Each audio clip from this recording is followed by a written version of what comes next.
Hello friends, welcome to RK Mahabharata moral stories. నేను మీ రామకృష్ణ.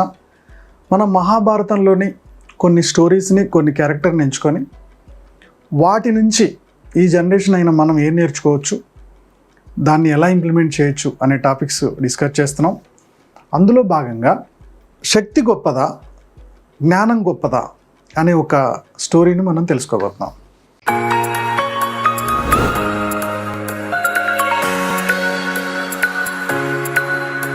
చాలామందికి తెలుసు, మహాభారతంలో ఉన్న క్యారెక్టర్స్ ఉన్నాయి కదా, ఆ క్యారెక్టర్స్ కలియుగంలో ఉన్న పర్సన్స్కి ఏదో ఒక క్యారెక్టర్ కనెక్ట్ అయి ఉంటుందంట. అంత పెద్ద కావ్యం అది. అలాంటి దాంట్లో నుంచి మనం మోరల్ స్టోరీ తెలుసుకోవడం అనేది ఎంతో అద్భుతమైన విషయం. సో ఇవాళ స్టోరీలో భాగంగా ద్రోణాచార్యుడు చనిపోయిన తర్వాత వాళ్ళ కొడుకు అశ్వత్థాముడు కోపంతో బాగా రగిలిపోయాడు. కోపంతో రగిలిపోయి ఈ పాండవులను చంపాలనే ఉద్దేశంతో ఆల్రెడీ ఉప పాండవుల్ని చంపేశాడు. సో ఉప పాండవుల్ని చంపేసిన తర్వాత ఇతను పాండవులు తన మీదకి వస్తాడని భయంతో నారాయణ అస్త్రాన్ని వదిలాడు. ఈ నారాయణ అస్త్రం అనేది చాలా పవర్ఫుల్ అస్త్రం అన్నమాట. ఈ నారాయణ అస్త్రానికి ఎవరైనా ఎదురెళ్ళి యుద్ధం చేస్తే ఆ ఎదురుగా ఉన్న వ్యక్తిని చంపేస్తుంది.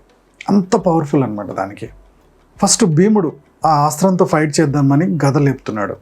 అప్పుడు ఇమ్మీడియట్గా కృష్ణుడు రియాక్ట్ అయ్యి, నువ్వు దాని జోలికి పోకు, నువ్వు దానికి ఎదురుపోకు, నువ్వు ముందు గద కిందికి దించు, నువ్వు కనుక దాన్ని ఎదురుపోతే నువ్వు ఇంకా మిగలవు, అసలు నిన్నెవరూ కాపాడలేరు అని చెప్పేసి అతన్ని ఆపాడు. తర్వాత ఇంకా పాండవులందరూ కూడా ఇప్పుడు దీని నుంచి ఎలా బయటపడాలి, అది ఎట్లాగో నాశనం చేస్తుంది అని ఒక భయం వేసినప్పుడు కృష్ణుడు వీళ్ళందరికీ ఒక ఐడియా ఇచ్చాడు. మీ చేతిలో ఉన్న వెపన్స్ అన్నీ వదిలేసి మీరు భూమి మీద కూర్చోండి. ఎప్పుడైతే నువ్వు వెపన్స్ వదిలేసి సైలెంట్గా భూమి మీద కూర్చుంటావో వీళ్ళు నాకు యుద్ధం చేయడానికి రెడీగా లేరు అని చెప్పేసి నెమ్మదిగా ఆ అస్త్రం పవర్ తగ్గిపోయి అది వెళ్ళిపోతుంది.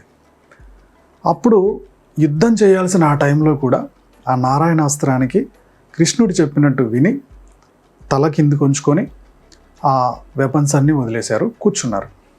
కొద్దిసేపటికి ఆ నారాయణాస్త్రం పవర్ తగ్గింది. సో పెద్ద గండం నుంచి మొత్తం పాండవులంతా బయటపడ్డారు. సైన్యమే కూర్చుండిపోయింది. ఓన్లీ వీళ్ళే కాకుండా వీళ్ళకి సపోర్ట్ ఉండే ప్రతి వాళ్ళు నేల మీద కూర్చుండిపోయారు. సో ఈ స్టోరీ నుంచి మనం తెలుసుకోవాల్సింది ఏంటంటే, ప్రతి ప్రాబ్లానికి ఫైట్ చేస్తే వర్కౌట్ అవ్వదు. రీసెంట్ డైలాగ్, ఎక్కడ నెగ్గాలో కాదు ఎక్కడ తగ్గాలో తెలిస్తేనే లైఫ్లో సక్సెస్ అనేది చూడగలుగుతాం. కృష్ణుడు లేకుంటే ఖచ్చితంగా నారాయణాస్త్రంతో యుద్ధం చేయడానికి వెళ్ళేవాళ్ళు పాండవ సైన్యం మొత్తం చనిపోయేది. కృష్ణుడు ఇచ్చిన ఒక ఐడియా వల్ల అవసరమైన టైంలో బలవంతుడు ఒకడు వచ్చినప్పుడు ఆ బలవంతుడికి ముందు కాంప్రమైజ్కి అతను ఎలా బలహీనపడతాడు, సో మనం ఏం చేస్తే ఈ ప్రాబ్లం తగ్గుతుందని చూసినప్పుడు అంత యోధులైనా సరే వెపన్స్ వదిలేసి కూర్చుండిపోయారు. ఈ స్టోరీ నుంచి ఈ జనరేషన్ తెలుసుకోవాల్సిన పాయింట్ ఏంటంటే, జ్ఞానంతో కొద్దిగా నాలెడ్జ్ తోటి తెలివిగా వ్యవహరిస్తే ఎలాంటి పెద్ద ప్రాబ్లం అయినా సాల్వ్ చేసుకోవచ్చు. ఉదాహరణకి మీరు ఒక జాబ్ చేస్తున్నారు. మీ జాబ్లో మీ బాస్ మిమ్మల్ని బాగా టార్గెట్ చేస్తున్నాడు. అయిన దానికి కాని దానికి అన్నిటికీ టార్గెట్ చేస్తున్నాడు. ఆ టార్గెట్ చేస్తున్నాడని మీరు సీరియస్ అయి రివర్స్ అయిపోయారు అనుకోండి, గొడవ పెద్దగా అయిపోతుంది, మీ ఉద్యోగం పోయే దారి తీస్తుంది.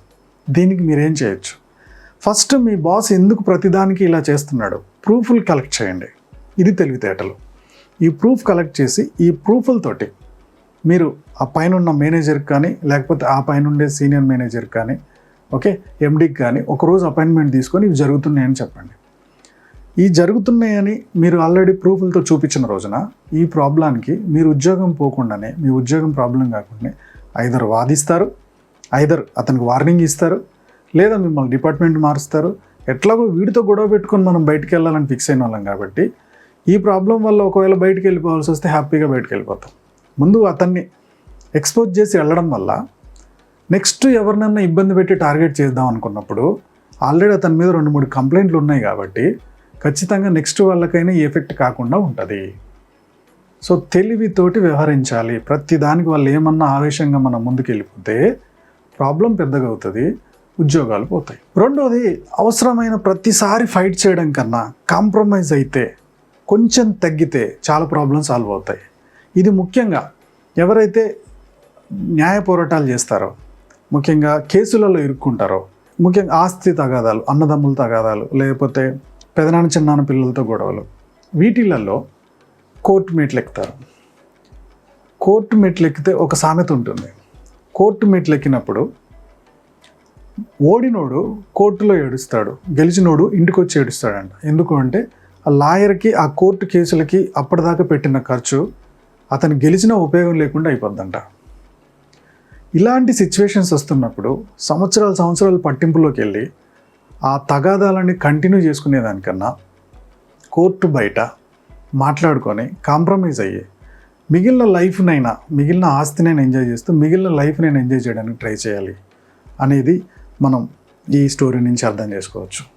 ఈ జనరేషన్ లాస్ట్ ఆప్షన్ వచ్చేసి మనం కాంప్రమైజ్ అవ్వడం అంటే జస్ట్ ఓడిపోయినట్టు నటించడం. అంటే మనం ఆల్రెడీ శరణాగతి అంటే బలహీనత కాదు. అంటే కాంప్రమైజ్ ఒప్పందానికి వెళ్ళడం అంటే మన దగ్గర పవర్ లేదని కాదు. ఎగ్జాంపుల్ చూద్దాం. 98లో న్యూక్లియర్ టెస్ట్ ఇండియా చేయడానికి ప్రపంచ దేశాలన్నీ డాగ కన్నేసి కూర్చున్నాయి.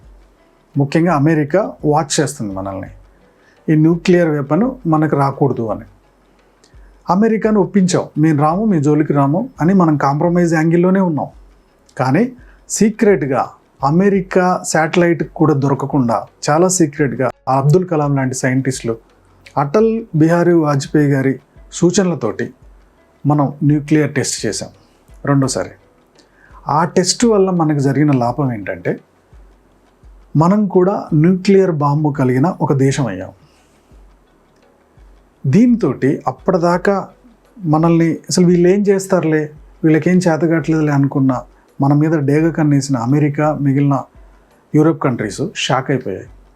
చూడ్డానికి చాలా మన్ను తిన్న పాముల్లా ఉంటారు, చాలా కాంప్రమైజ్డ్గా ఉంటారు, వీళ్ళు ఆడికిపోతారులే అనుకున్నాం, ఇంత ప్రయోగం చేశారేంటి అని షాక్ అయ్యారు. కొన్ని రోజులు శాంక్షన్స్ కూడా విధించారనుకోండి. బట్ దీనివల్ల జరిగిందేంటి, మన దగ్గర కనుక న్యూక్లియర్ వెపన్ లేకపోతే ఇప్పటికీ ఒక రష్యా దగ్గర న్యూక్లియర్ వెపన్ ఉంది, పక్కనున్న యుక్రెయిన్ని దాని దగ్గర వెపన్ లేకపోవడం వల్ల వాళ్ళని వీళ్ళని బతిలాడుకోవాల్సి వస్తుంది. రేపు పాకిస్తాన్కి ఆల్రెడీ న్యూక్లియర్ వెపన్ ఉండి, చైనాకి న్యూక్లియర్ వెపన్ ఉండి మన మీదకి యుద్ధానికి వస్తూ ఉంటే ఎంత ప్రాబ్లం అయ్యేది. వాళ్ళు ఆ రోజు రిస్క్ చేయబట్టి వీళ్ళ దగ్గర వెపన్స్ ఉన్నాయి, ఖచ్చితంగా ఈ వెపన్స్ని మన మీద ప్రయోగిస్తారు, మన దగ్గర ఉన్నాయి, వీళ్ళ దగ్గర కూడా డబుల్ ఉన్నాయి, మనం కూడా వినాశనం అయిపోతాం అని ఆలోచించే ఒక పరిస్థితి క్రియేట్ అయింది. ఆ రోజు ఏమీ లేదన్నట్టు కాంప్రమైజ్ అయ్యి ఉన్నారు. మరి నిజంగా వీళ్ళు ఏం చేయలేరులే అనుకుంది అమెరికా, యూరోప్ కంట్రీస్. మనం అలా ఏం చేయలేనట్టే నటించాం, తగ్గాం, చేసి చూపించాం. మన లైఫ్లో కూడా ఇలానే బాస్. రేపు మిమ్మల్ని ఎవరైనా నువ్వేం కాదు, నువ్వేం చేయలేవు అని చెప్పి మిమ్మల్ని ఊరికే దెప్పి పొడుస్తున్నారు, మీరేం గెలవలేరని చెప్పి అంటున్నారు.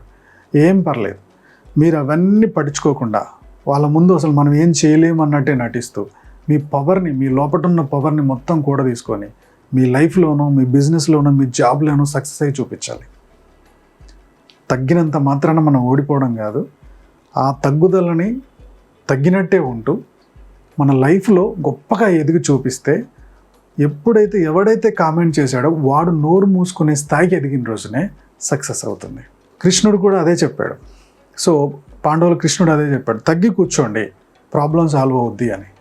తగ్గి కూర్చున్నారు, తర్వాత మళ్ళీ యుద్ధం చేసి గెలిచారు. మీ లైఫ్ని కూడా ఇలానే తగ్గే దగ్గర తగ్గండి, కానీ మళ్ళీ ఒక ఉప్పెనలా పైకి లేవండి, లైఫ్లో గొప్పగా సక్సెస్ అవ్వండి. ఓకే ఫ్రెండ్స్, ఈ స్టోరీ మీకు నచ్చింది అనుకుంటున్నాను. నచ్చినట్టయితే లైక్ చేయడం, కామెంట్ చేయడం, షేర్ చేయడం మర్చిపోవద్దు. మా యూట్యూబ్ ఛానల్ చూస్తున్న మా వ్యూవర్స్ అండ్ సబ్స్క్రైబర్స్ లైఫ్లో ఎప్పుడు కూడా గొప్పగా స్థిరపడాలని కోరుకోవడంలో మీ రామకృష్ణ ముందుంటాడు. Go self made.